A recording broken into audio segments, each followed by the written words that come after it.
Yeah. Welcome, Jose. It's so great to have you in this Design for Difference interview series. And we've been collaborating more these days. And the reason why I find your work, the work that you do for the support group, and of course, as an ADHD coach, very important in this field of neurodiversity and amplifying the work around the neurodiversity movement. So, for those who don't know you, can you tell us about who you are, how you got into into this space, and about the ADHD support group and neuro cafes that you've been hosting? Hello, Lana. Thank you so much. My name is José Antonio Otoya. I am originally from Peru, and I have a background that is slightly eclectic that actually makes sense in the way that it grew up into what is now. I, sorry, my original bachelor is in architecture. Then I have studied and worked in urbanism. I have anthropology as a background as well. I have explored expressive arts, and now I work in neurodiversity as a coach and building communities. Sorry, what I have seen throughout my trajectory is that always from the design of the materiality of the city. Sorry, I'm gonna have a sip of. What I have seen is that when designing spaces from the material aspect, what happens in the space actually can either validate the space, the design, or challenge it completely, right? So there is always something about the people that can influence or not the design. The more or the less you are connected to what is that is happening between people, the more you connect, the better the space. The less you connect, the more problems you're going to have, right? So right now, how I see that working with neurodiversity is that when I work with individual clients, I always have a systemic approach, meaning like, okay, how are we working within ourselves and in relation to the systems and the structures that we have in life? And throughout my work, I realized that yes, everybody has their own journey to overcome, things to learn, things to go through, etc. But then again, there is a component that is the relation that we have with others, with ourselves, that is equally important as the work that you do in yourself, right? And how I put this together with what I mentioned earlier about the design perspective of that is that I started more or less by out of curiosity and in a sort of experimental way, like to create spaces for neurodiverse people to test what happens when we when we get together and try to connect with each other, right? Not necessarily talking, but just creating a space where we can ignore or challenge or reflect on the struggles that we have on daily life, right?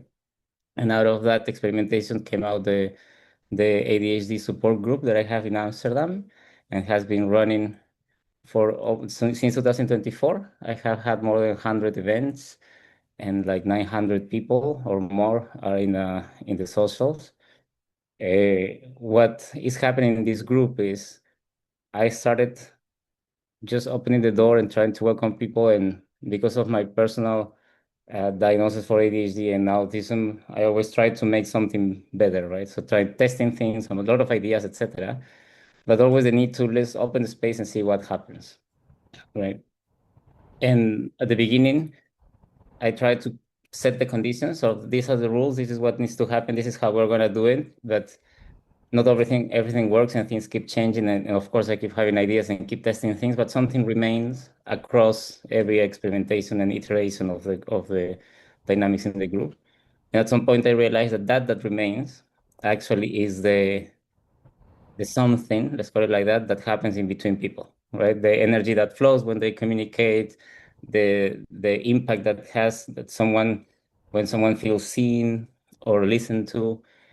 And when I started naming these things more clearly and engaging in conversations about it with people resonate with that a lot. And from the awareness of how important it is to cultivate a good relationship, things have started to arise. Like, oh, why don't we do this like this? Or why don't we organize this like that? And from there, when the connection is established and there is a level of safety and trust, people relax and dare to dream bigger somehow. And this started to translate into new structures for the group or suggestions for physical suggestions for the space. from that experience, I see that when giving the space to people to connect and to be themselves and build trust through self-understanding, it's easier to be able to harvest knowledge that what is actually what are the things that they will really enjoy in space. Mm.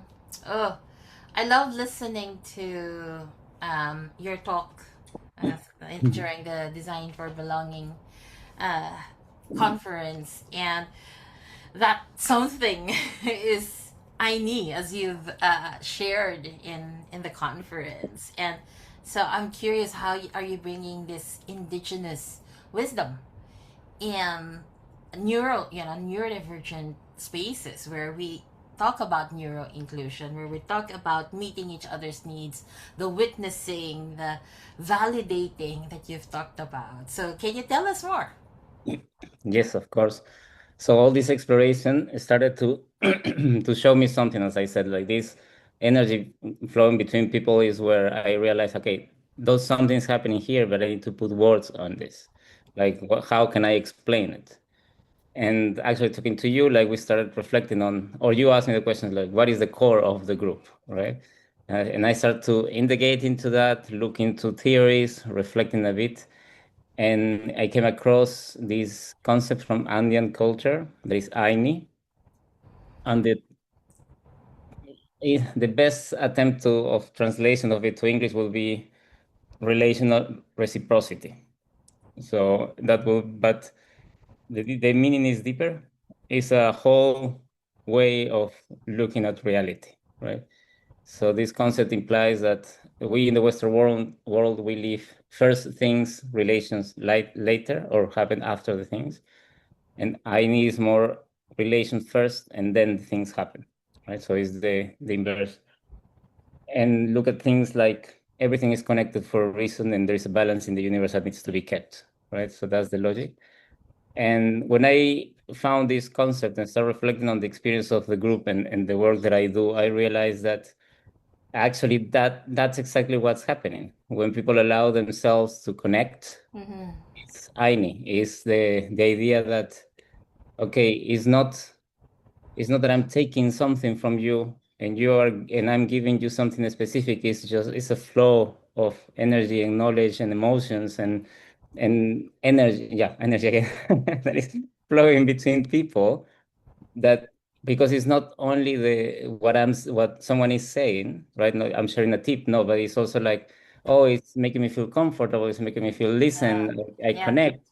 So all the situation is what is explained in this concept, and being more open about this reflection with the group, people again started to be part of the conversation and see how how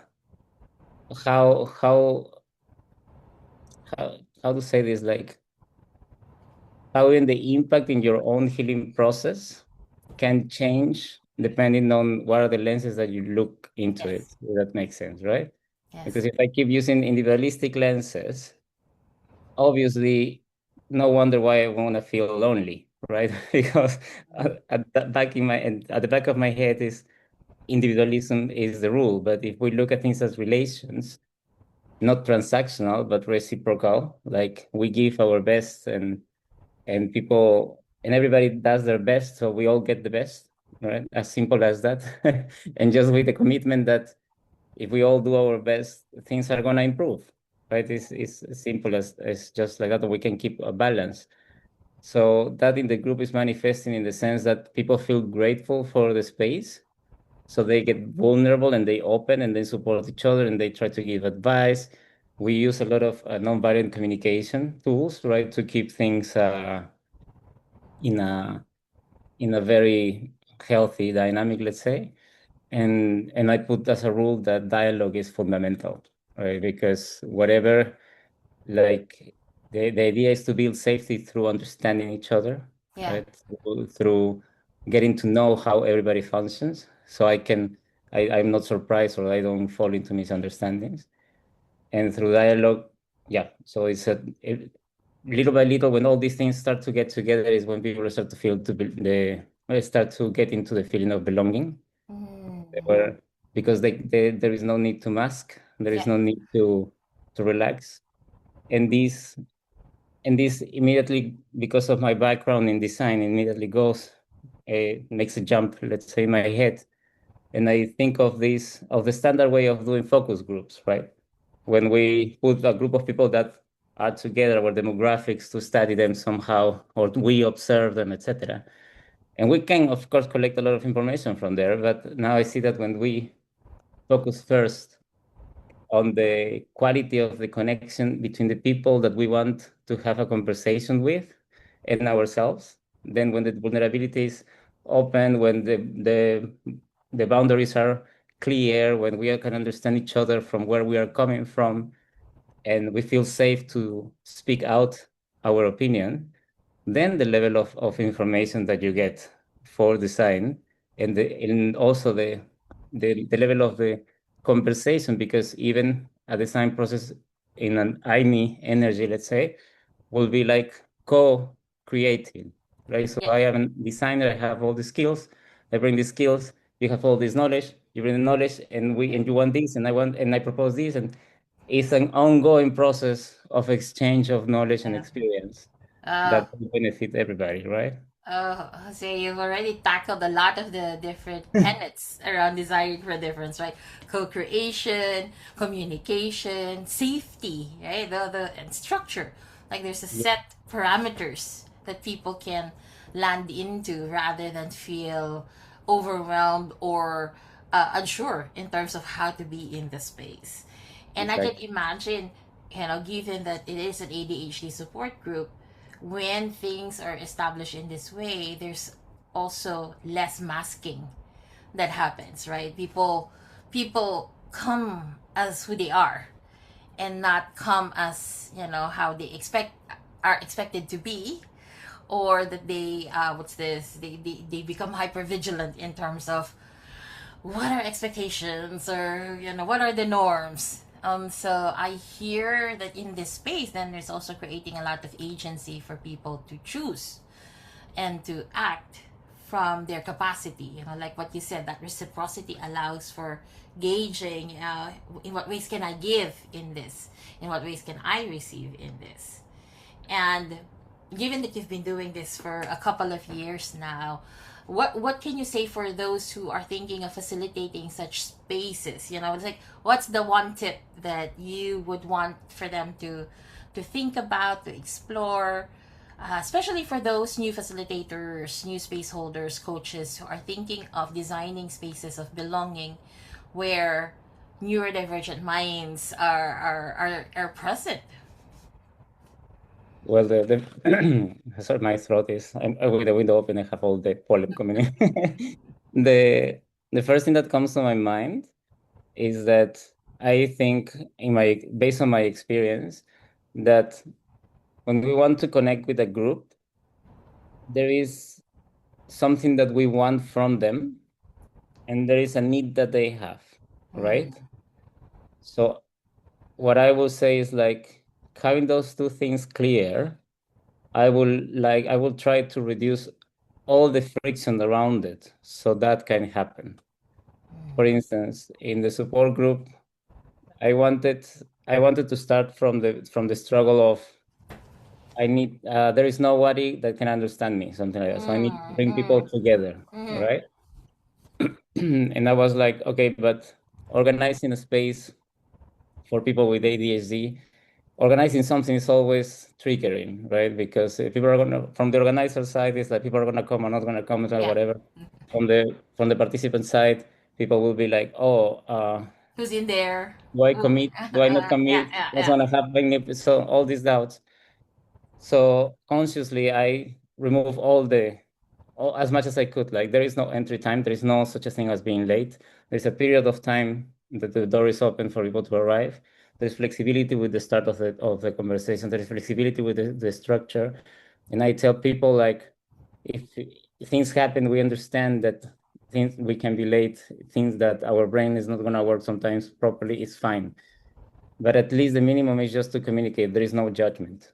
No judgment, no expectations, right? We focus on, we get together and we have some time together.